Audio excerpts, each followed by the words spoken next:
Hello, everyone, and welcome back to the Cup of Joe with Joe and Joe podcast. I am your host, Joe, and with me, as always, is my wonderful co-host, Joe.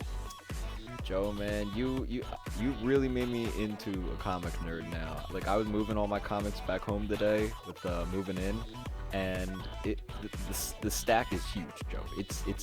It's massive. Yeah. I made a note. Yeah. I'm gonna have to buy bag and boards. I'm gonna have to get the box. See, this is. Get a long box, become a comic nerd. Get the long box, become a comic nerd. Get a It's long about box, time, become man. the comic nerd. Get the I got long all the box, become besides the whole D&D thing, and like maybe like, I mean, I play video games, but it's really just Melee. I'm Yeah, you play video game. There's no S at the end of that. well, I play Ultimate as well whenever it happens. Half an S. An S in parentheses. Yes, exactly. Oh man, but man, we got some good comics this week. I'm excited to talk to you about Spider's Shadow. But you got two comics we got to hear about. One smaller and one pretty big that we've been following. So why don't you get us into it, homie? All right. Clap for effect. So today, talking about real quick Geiger number 2. That's the Image comic by Jeff Johns, Gary Frank, following Radioactive Man, and then Wonder Woman number 772, still following her on her Norse adventures. So first, Geiger number 2, we pick up where actually we don't pick up where anything left off. We pick up with like a Bonnie and Clyde couple returning to the. Remember how I said the end of the last issue ended with like a reveal of like Vegas, but it's like Camelot themed and that sort of stuff. Yeah, so these Bonnie and Clyde couple return to that area with a package, and they're like finding some guy. They're just like, hey, my dude, we've got something that the king is really going to want, and he's going to pay big for us. And he's like, all right, grab someone to verify it. He's like gambling at one of the casino game things. And you focus on this waitress who's just kind of like eyeing up the stuff, and she's like, And then in one panel, the bag is there on the ground. Next panel, it's gone, and you're just like, uh-oh. So this waitress had stole whatever it was, and she ran back home to her kids, and she's like, kids, pack up your shit, we gotta fucking go. And they're like, what, Ma, why? And she's like, I don't have time to explain. And then before they can get out, the guys that were going to be inspecting it come in, and they're just like, okay, where is it? And she's like, I don't know what you're talking about. I'm like, we don't have to negotiate. This place is small. We can search. And they stab her in the gut, kill her instantly. The kids were hiding under like a sink or something like that, and they see their mom get stabbed. And the one kid, his name is Henry, he's the younger brother, and there's an older sister called Haley, who just screams like, no! And they're like, oh, okay, kitty's under the sink, we're gonna come get you. It's very creepy, and I'm just like, oh no. And guy goes underneath to try and get them. I think the sister like sprays him with something, and he's like, no, it's water. And then he starts melting like the Wild Witch of the West. No, that doesn't happen. But they do manage to get away with the package thing, and they escape out into the radioactive wasteland. They got their suits on, and car breaks down because massive ants attacked it and smashed it. So that's new. But then they're saved by Geiger. Tariq Geiger was his name, I believe. The radioactive man. And he's just like, you kids shouldn't be out here. And they're like, we had to run away. And he's like, I don't care. Also, got any new books? I guess he has a lot of time out there in the wasteland, so he's just like, I need some new books. The king of Camelot, not too happy about this, so he's just like, yo, where's my shit? And they're like, okay, so a couple kids sprayed me with a bottle, and then they got away. And the king, he's like, I'm sorry? He's like, yeah, they sprayed me with a bottle? They got away. And the king's like, you fucking idiot. So he goes off to find some other character. So it turns out, obviously, Vegas has a bunch of different areas. He goes to a place called the Manhattan, which is basically just New York in the Roaring 20s. And so he's like, I'm here to see Miss Borden. And then this absolute flapper just shows up, and she's just like, now what the hell do you want? And the issue ends there. But I was very much like, ooh, 1920s aesthetic. I am here for that. I don't know why. I feel like the 1920s, like, Roaring 20s aesthetic fits in more with the nuclear wasteland thing than the Camelot thing does. I don't know why, but so that's pretty cool. Yeah, no, it sounds pretty interesting. It's I mean, I'm interested. I want to know what the damn package is. Yeah, me too. I think they mentioned something about it, but it was vague and I don't remember what it was exactly, so it's not helpful at all. Anyway, moving on to Wonder Woman number 772, we continue the adventures of Wonder Woman in Valhalla? No, Valhalla was the hall, I think. I don't know. It's Norse of some kind. She's in someplace Norse. But currently, she is inside Nidhogg, the world serpent, because she's looking for a key. Instead of just like fishing around in the guts, because that kills her, she tries to make him vomit by just like smacking a whole bunch of shit. In the process of doing this, like his gases inside, he's just like, yeah, my gases are poison, they're gonna kill me. And she's like, oh no. So she dies, has that flashback thing again with the guy that's like, Wonder Woman, you don't belong here. Ooh, vague shit. And Joe, guess in this issue, he finally reveals himself. Take a guess as to who this character is. Superman. Absolutely not. Try it again. You get two more. Batman. Uh, Less iconic.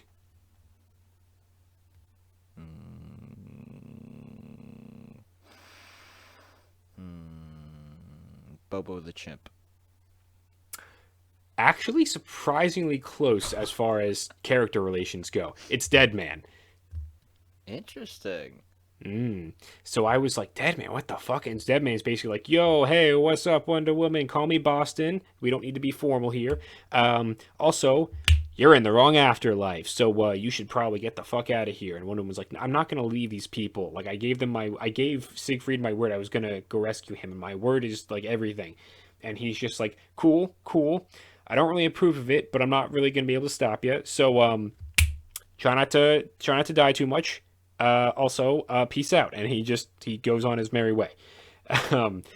So that was kind of funny. So Wonder Woman eventually gets a Nidhogg to vomit, and she comes out with the key, and then she's like, all right, Ratatosk, fucking book it. And Nidhogg's like, no, get back here, you assholes.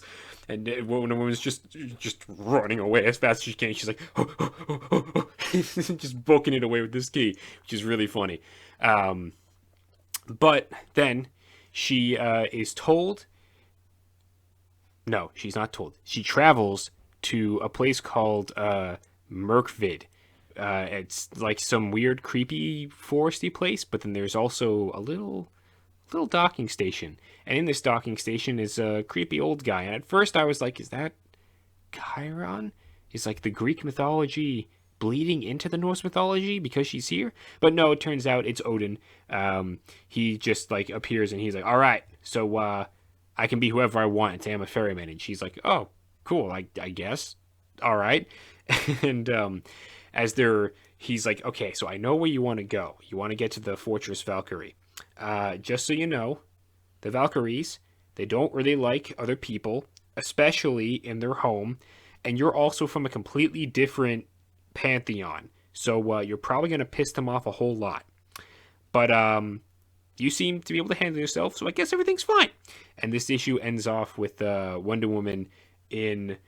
Hang on, pause for effect. And to plug in my charger. There we go. It ends off on a page with Wonder Woman and Odin in this boat looking up at this massive crystal structure that's floating above the lake that is Fortress Valkyrie. So next issue, we're going to see. We're going to see if Wonder Woman is going to be fighting any Valkyries. That sounds pretty badass. Yeah, it continues to be. I don't know what it is. The art in this book, pretty damn solid all the way through. I should have looked up the artist, but I didn't. I don't have the issue in front of me, so I'll do that later. But art is pretty good. Story's pretty intriguing.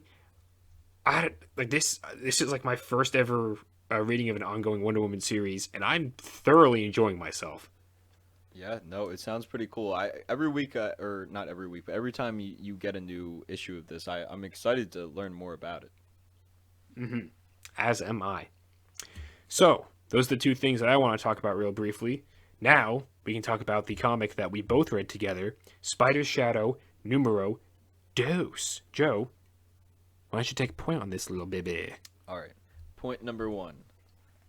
I really like the cover. Do you like the cover?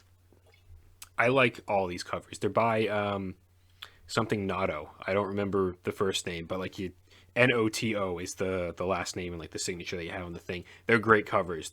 I like them a lot. Yeah, I enjoy it too. I will say though, I was all hyped with this cover, and then this cover it didn't really relate to the story. Like I was like, oh, is something Hmm. gonna happen? And then it just this never happened based off what the cover is. And I'm like, because it's like Mary Jane's like holding a knife, and there's like black suit Spider Man's like kind of like peering around the corner. It's almost like a horror movie type of Yeah. like poster, but never actually happens in the story. But so we start off this story with um, Peter is in this kind of like realm. I guess you could think of it as like his consciousness, and it's him, and he's looking at the black suit, and he's having a conversation with it, and he's kind of like, "Oh, what are we doing?" He goes, "I need to save people." He goes, "I never really keep them safe," and the guy's like, "No, it's your responsibility, or it was your responsibility, but now it's our responsibility."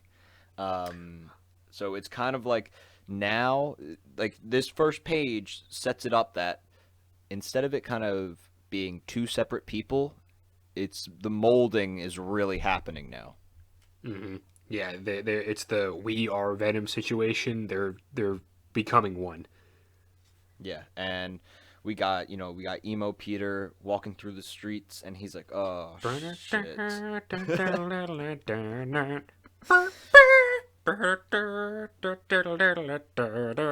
Fucking love that scene every time. Good old emo Parker.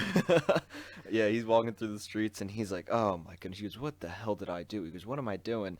And he's having this internal monologue with the black suit, and we start seeing that like it's in the news that like the Daily Bugle's printing like is he a threat or is he a murderer? Because this is what Jonah wanted. Like he's like, "Oh shit!" Like Goblin finally like Goblin got killed, and it was obviously Spider-Man. Like holy shit, he's beginning to snap. Finally, we got him. Jonah is excited Jonah is fully erect. Let me tell you, he is so turned on. He's like, Spider-Man murdered someone. You start writing the headline. You start writing the article. Leave my office immediately. And then he just fucking opens the cabinet, not the cabinet. He pulls open the drawer and he's just got the lube and tissues, and he just goes to town. Exactly. And one of the people that were reading these headlines was my man Kingpin. Um, and Kingpin takes it pretty seriously. He's like, hmm. He goes, well, maybe I should, protect myself a little bit. I have some calls I need to make. And we're It's very cool seeing someone like Kingpin react. Like, he reacts very calmly and very strategically because he doesn't lose his composure at all. But he recognizes the danger the weight that of a it. Spider-Man without morals is. Mm-hmm. And it's, again, we talked about this in something, in Attack on Titan, where it was like, I love when characters like realize how dangerous other characters are, like when the Marlians were just like, oh shit, the Paradise Islanders are here, and like they react the way like a fan would want them to react because they realize how dangerous they are. Wilson Fisk realizing how dangerous this kind of Spider-Man would be, it's so gratifying. Yeah, it comes back to the weight, man. When you actually show the proper weight of different circumstances, it really pays off. And with Kingpin, they display that really well. And speaking of Jonah, like we actually see Jonah's reaction. He's like, I am going to eat this shit up. He's like, I've been fucking preaching this since day one about Spider-Man, and we get this fucking awesome dramatic intro of Black Suit Spider-Man breaking through the glass and pinning Jonah up against the wall. And he's basically telling him, he's like, Jonah, I'm going to be honest with you. I really don't give a shit anymore. He goes, say whatever the fuck you want to say. He goes, you want me to be the bad guy? I'll be the fucking bad guy. And it's actually scary as shit. Like, I'm like the talk that he's saying, I'm like, holy crap. And Jonah is still fully erect through all of it. He is having the time of his life. I think he found what he's into. Yeah, but I think maybe having his arm broken It might was have. just a hand, and I think he liked that even more. Yeah, he's still got his right. Hopefully he's a righty. I don't know. What is Jonah? Is he a righty or is he a lefty? I don't know, but finally seeing Spider-Man kind of being like, Jonah, I am so sick of your shit. You want me to be the bad guy? I'll be the bad guy. I was like, Yeah. oh. Hella cathartic. It was like, ah, yeah, fuck you, Jonah. But then you're also like, oh, this isn't good. Yeah, yeah. And we jump back to seeing the Fantastic Four, and Reed's talking to Human Torch, and he's like, "Oh, you see anything?" He's like, "Nah, I can't. I'm hearing stories, but I can't find him." And they're both really worried. They're like, "Do you think this is bad?" And Reed's like, "Yeah, I'm thinking this is pretty bad." I would hazard a guess. It's not good. We'll see what happens. Yeah, and then we come to one of the pages that I couldn't stop looking at because I can't tell if I love it or if it creeps me the fuck out. So MJ's coming to check on Peter because it's been a couple days since Aunt May's funeral and she hasn't really heard from him. She goes into his apartment and we see Peter sleeping, but he's in the black suit sleeping, but he's elevated off the bed. He's like levitating, and the only thing that's holding him up are all the black suit threads spread throughout the room, and he's got his arms crossing over his chest like he's dead. Like a fucking vampire. Creepy as shit, but I love it. I think it's so fucking cool.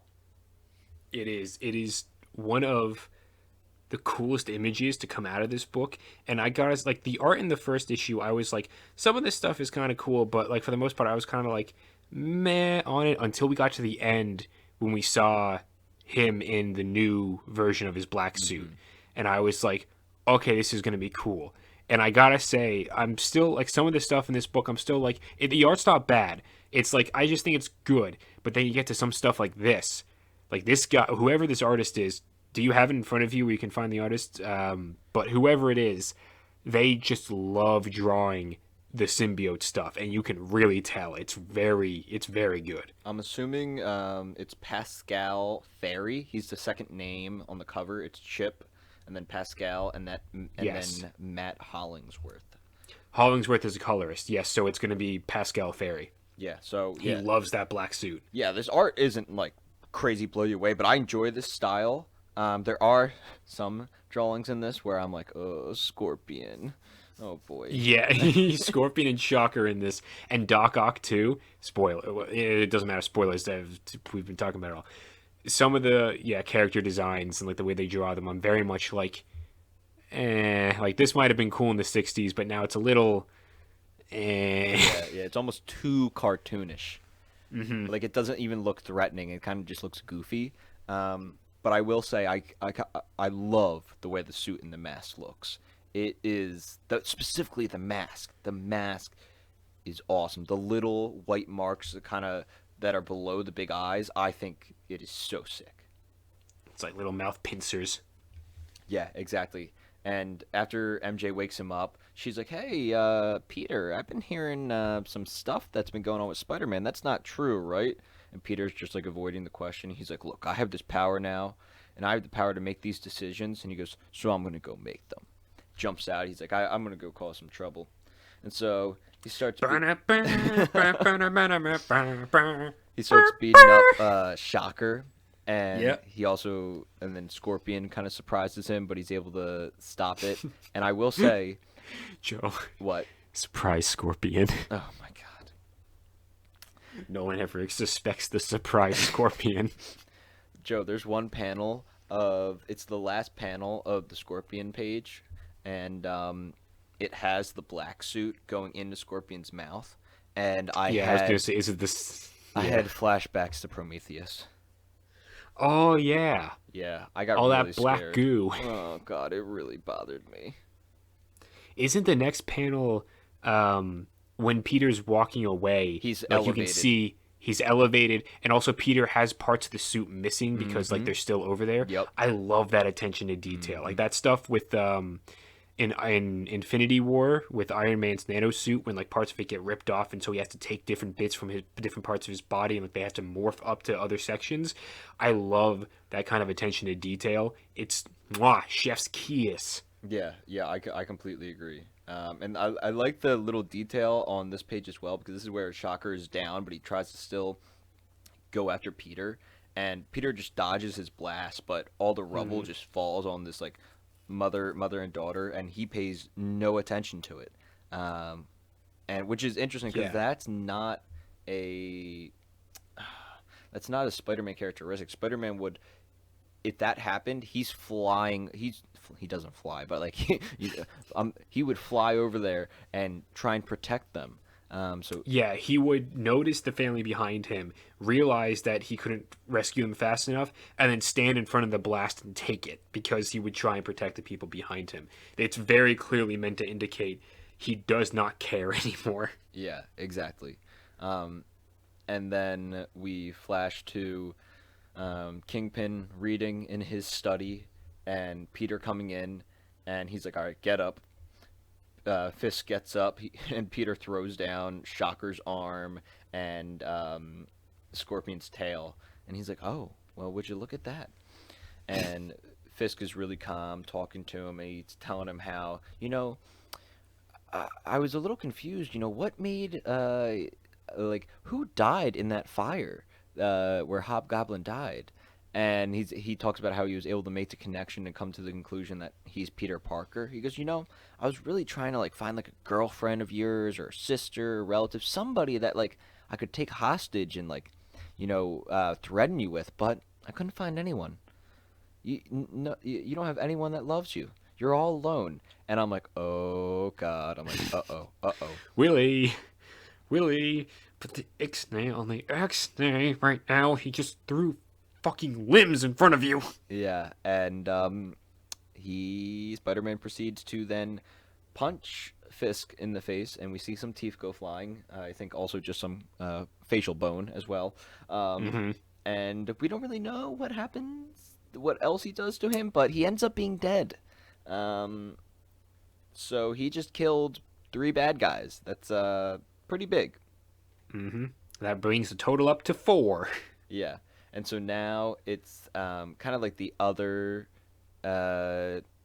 the other villains are having like a Zoom call, and Hmm. they're like, okay, They're having a Google Hangout.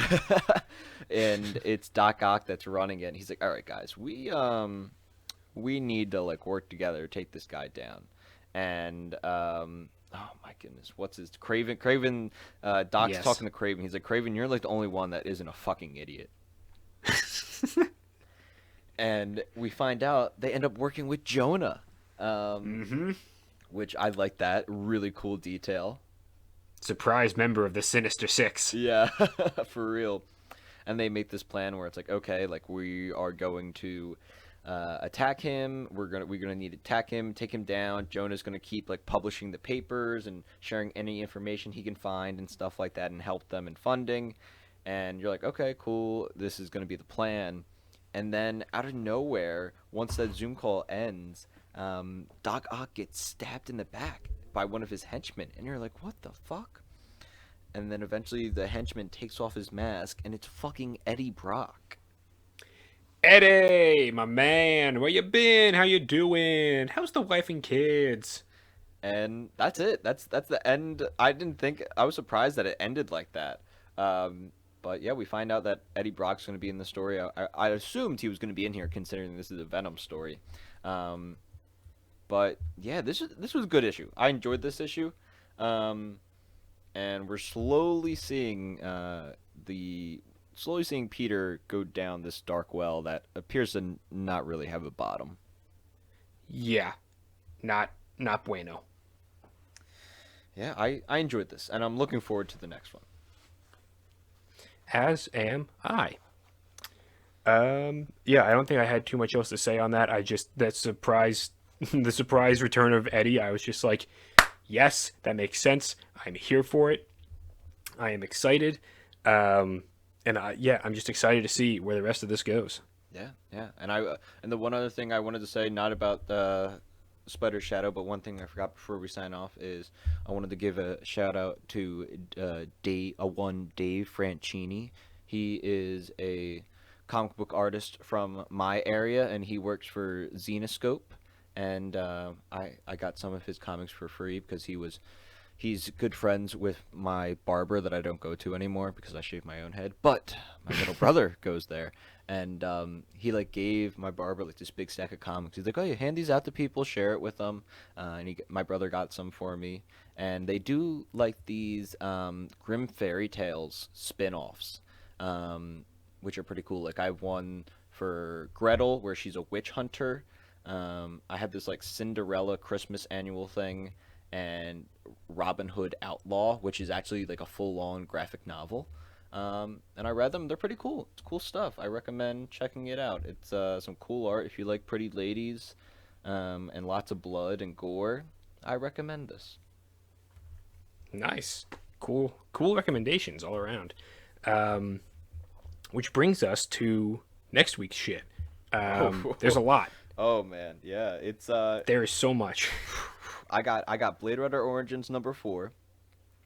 Oh, the thing I'm most excited for the most is Fantastic Four Life Story #1.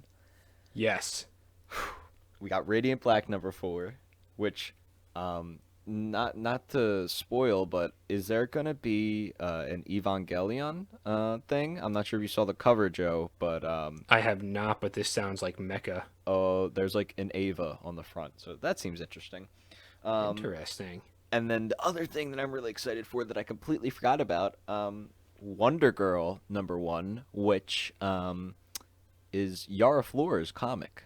Her #1, Yara Flora Wonder Woman. So if you listen to the other episodes, Joe and I are kind of fans of Yara Flora. So Big fans. Big fans.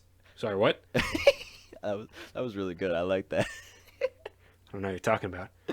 Oh man, so I mean those are my 4, but I think you have like one other one you're getting, right? I have 1 or 2. I know for a fact Nightwing is coming out. I think there were. Hang on, because I counted 5. So Nightwing, Yara Flor, Life Story for Fantastic Four, Radiant Black, and there's one more. I don't remember exactly what it is. It probably doesn't matter all that much because I don't. It'll probably be one of the ones I talk about like more briefly. But I'm pretty sure there's one other thing I'm picking. It's a big week for me. That's all I know. It's a lot of comics coming out. Yeah, hoping the paycheck comes in. Yes, exactly. I am working right now, and our group chat was just talking about when our paychecks are coming in. And I think they're in. We just have to go pick them up. So I'll be doing that. Fantastic. Well, Joe, get us out of here.